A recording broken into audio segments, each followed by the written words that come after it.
Hi, I'm Kimberly from thepeacefulmom.com, and today I'm continuing my series, How to Live on Less.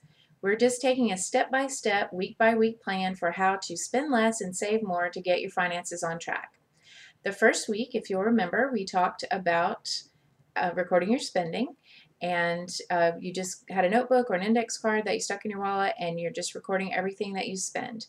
The second week, we talked about menu planning, and hopefully you're continuing with the weekly menu plan, even if it's just for your dinner meals. You don't have to cook everything, but if you're going to buy pizza, you plan to buy pizza instead of just calling at the last minute because you don't have anything ready for dinner. You'll be surprised how much money this can save you. And I have recipes and lots of helpful information under the Eat tab on my website, thepeacefulmom.com. The third week, we talked about planning your paycheck, and hopefully you're continuing to do this. Every pay period, you need to have a plan on paper for how you're going to spend every dollar. Then, the following week, we talked about 3 quick ways to get some cash to start getting ahead. So this week, we're going to talk about what you're going to do with that money. So you should have, or you may have heard in the last video, I talked about opening a second account. So if you have not opened a second checking account, you should think about doing this, and you're going to keep a spreadsheet for this account. And this account could be called your Getting Ahead account, or as Mary Hunt calls it, your Freedom account.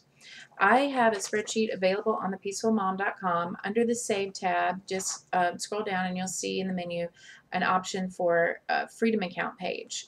You can print this, and you're just going to choose several categories to start with, and the point of this account is to get ahead so that you are not living paycheck to paycheck. So your next paycheck is not going directly to bills, but you can direct it to upcoming expenses in the future, not just the things that are due this week or the next week. So for example, you can set up a category for rent or mortgage, and let's say you get paid weekly and your rent or mortgage is $1,000 a month. So your weekly amount to deposit into that category would be $250.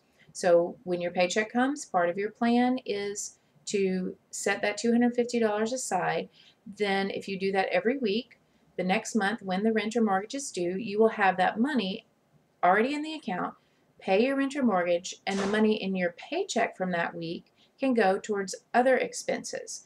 Make sure that you don't spend your paycheck on a new HD TV because you think, hey, I've got a lot of money. The point is we're trying to get ahead so that you have a little bit of savings, and eventually you'll be able to save more for emergencies and for fun things that you want to purchase.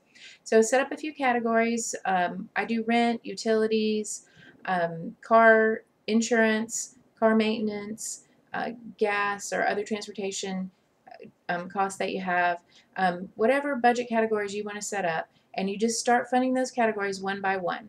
You can find more information on my website under the Save tab, and again, if you'll click the Freedom account page, then you can find out how to use this in more detail. And I hope that you're finding this series helpful, and I hope you have a peaceful day.